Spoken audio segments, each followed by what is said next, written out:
Salut les millionnaires, j'espère que vous avez la patate. Dans cette vidéo, je vais te dire comment jouer en bourse sans perdre d'argent. Donc ouais, je sais, les gens vont dire jouer en bourse, on ne dit pas jouer en bourse. Ouais, je sais, tu as entièrement raison. Donc excellente remarque. Si tu te l'étais déjà faite, on ne joue pas en bourse, mais c'est simplement dans un but de référencement sur YouTube. Ouais, je sais, je suis un petit peu malin. J'essaye de trouver le maximum de personnes pour regarder mes vidéos.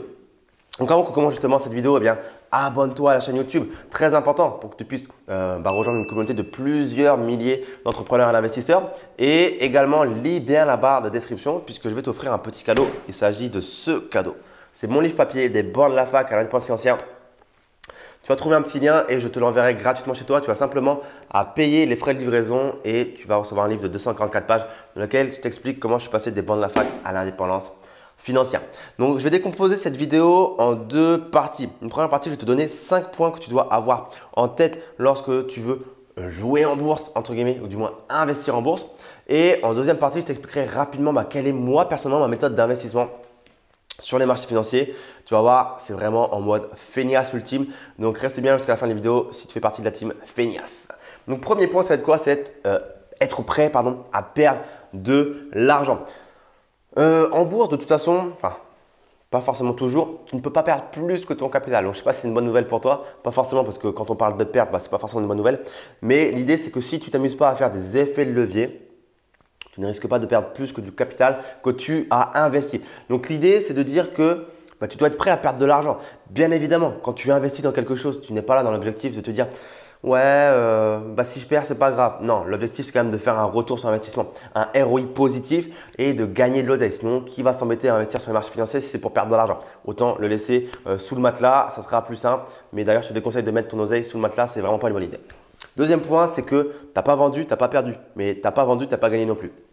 Donc voilà, ne réagissez pas sous l'émotion de vous dire oh putain, mon portefeuille est en moins-value, ou cette action elle est en moins-value, peut-être que ça a encore baissé plus, qu'est-ce que je dois faire, qu'est-ce que je dois faire, qu'est-ce que je dois faire? Non, ne vends pas. Tant que tu n'as pas vendu, tu n'as pas perdu. Donc même si ton portfolio, ton broker, il t'affiche une perte potentielle, qui sait que demain, ça ne va pas remonter. Et également, tout dépend de ta stratégie. Si évidemment, tu cherches le cash sur du trading, sur de l'achat-revente d'actions, là, oui, c'est relou, tu n'es pas dans la bonne situation. Par contre, si ta stratégie, c'est beaucoup plus différent dans le sens où tu cherches, par exemple, du rendement via des dividendes, la valorisation de ton portefeuille est quelque chose qui ne doit pas t'impacter, tu t'en fous, tu cherches le rendement et tu ne cherches pas la valorisation.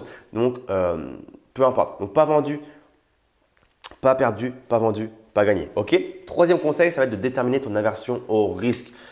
Voilà, on est tous plus ou moins différents vis-à-vis du risque. Certains vont prendre beaucoup de risques. Vous savez, il y a ceux qui vont sauter du haut d'une falaise, il y a ceux qui vont sauter sans parachute parce qu'en bas, il y a un trampoline ou je ne sais pas quoi. Il y a ceux qui vont nager dans des caves en plongée sous-marine alors qu'il n'y a aucune sortie immédiate au-dessus d'eux. Il y a ceux qui vont conduire à 300 à l'heure. Il y a ceux qui vont poser 1 million d'euros en bourse alors qu'ils n'y connaissent rien.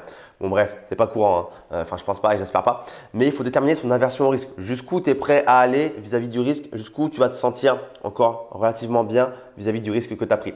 Par exemple, demain, si tu me mets en plongée sous-marine, donc vous savez, une sorte de cave où on rentre dans un endroit puis on commence à nager plusieurs centaines de mètres dans des endroits très très sombres, avec la lampe torche.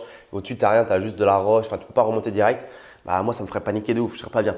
Donc là, j'ai pas envie de le faire. Toi, là, tout de suite, tu me dis on y va. Non, merci, toi. Donc, détermine ton aversion au risque, c'est très important pour que tu sois à l'aise avec ça et que tes émotions ne prennent pas le dessus sur tes décisions. Très, très important. Quatrième conseil, gestion du temps et des émotions. Ça rejoint un petit peu ce qu'on vient de dire avec l'aversion au risque et également le pas vendu, pas perdu ou le pas vendu, pas gagné. Déterminer, faire une bonne gestion du temps finalement. C'est-à-dire que quel objectif tu t'es fixé vis-à-vis de ton investissement? Est-ce que tu cherches un ROI sur un jour, un mois, un an, 10 ans? Toutes les stratégies ne se valent pas et sont différentes. Donc, gestion du temps et des émotions. Des fois, notamment, on va parler un petit peu des crypto-monnaies dans cette vidéo. La crypto-monnaie, il y a eu une longue période, si tu regardes un petit peu l'historique, où par exemple le Bitcoin, c'était en chute libre, ou c'était pas bon et c'était vraiment catastrophique. Et pourtant, quand on regarde l'échelle globale, le Bitcoin a une croissance quand même positive.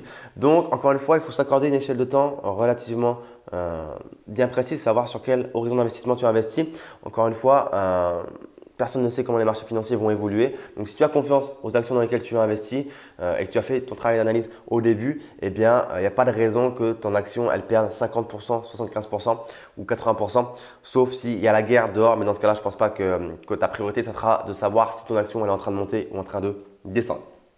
Cinquième point, c'est de récolter les dividendes et c'est une parfaite transition pour moi pour switcher sur la stratégie que j'utilise personnellement sur les marchés financiers que je vais t'expliquer immédiatement. Ma stratégie, c'est quoi? C'est tout simplement de repérer des actions qui vont reverser des dividendes. Donc un dividende, c'est un revenu, hein, c'est comme un bien immobilier que tu possèdes, ça te génère des loyers via un locataire qui est en place. Et bien, avec une action que tu possèdes d'une société, ça va te verser des dividendes pour le simple fait que tu possèdes un certain nombre d'actions. Donc déjà d'office, toutes les sociétés qui ne versent pas de dividendes, ça ne m'intéresse pas. Je ne cherche pas une valorisation de mon portefeuille, je cherche un revenu via le dividende. Donc, je recherche des actions qui versent des dividendes et ensuite, ces actions, je vais les analyser. Je vais checker un petit peu le secteur d'activité de cette société. Je vais checker différents indicateurs clés, voilà, BNA, PER, payout ratio, quoi d'autre? Il y a plein de critères que j'analyse. Je regarde bien évidemment les bénéfices, les marges opérationnelles, des choses comme ça, le chiffre d'affaires, la concurrence, des choses comme ça.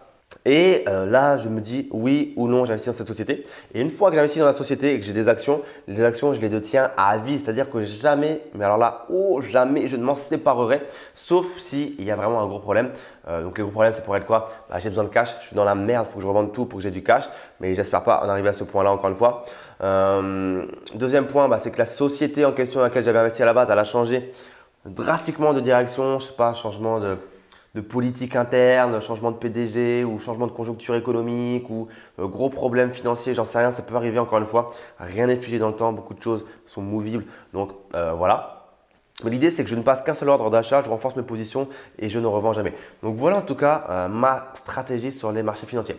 Donc j'espère que cette vidéo elle t'a plu, peut-être qu'elle t'a un petit peu intrigué sur savoir comment toi aussi tu pourrais investir dans les marchés financiers. Donc n'hésite pas à lire la barre de description dans laquelle tu retrouveras un lien pour mon école de l'élite financière dans laquelle j'enseigne en fait à mes étudiants comment faire plein de choses et notamment investir dans les marchés financiers selon la stratégie que je viens de t'expliquer à l'instant. Donc de A à Z, tu sauras tout sur ma stratégie précisément step by step comme on dit et je te donnerai également accès aux positions que je possède moi personnellement. Je ne les dis pas en public parce que j'ai pas envie que les gens me suivent entre guillemets bêtement et qu'ils soient voilà, j'ai envie que les gens soient responsables. Donc je le dis avec grand plaisir aux membres de mes programmes mais je ne le dirai pas en public pour pas que les gens me suivent bêtement. Juste pour vous donner des secteurs, j'investis principalement déjà aux États-Unis et dans différents secteurs. L'énergie, les biens de consommation courante, le pétrole un peu, bref. Voilà pour t'en dire un petit peu. Tout se trouve dans la barre de description, l'école financière. Je te laisse checker ça tranquillement. Like la vidéo si tu l'as kiffé en tout cas, ça me ferait super plaisir. Commente-la si tu as des questions, des remarques à me faire et partage-la avec des amis qui souhaiteraient jouer en bourse. Donc tu as bien compris qu'il ne faut pas avoir cette mentalité de jouer en bourse, il faut avoir cette mentalité d'investir en bourse. C'est vraiment une démarche, une approche professionnelle. Voilà, le titre jouer en bourse, c'est simplement dans un point de vue référencement sur YouTube et les moteurs de recherche. Merci à toi de m'avoir regardé aujourd'hui. Je te dis à très vite. Excellente journée. Ciao, ciao.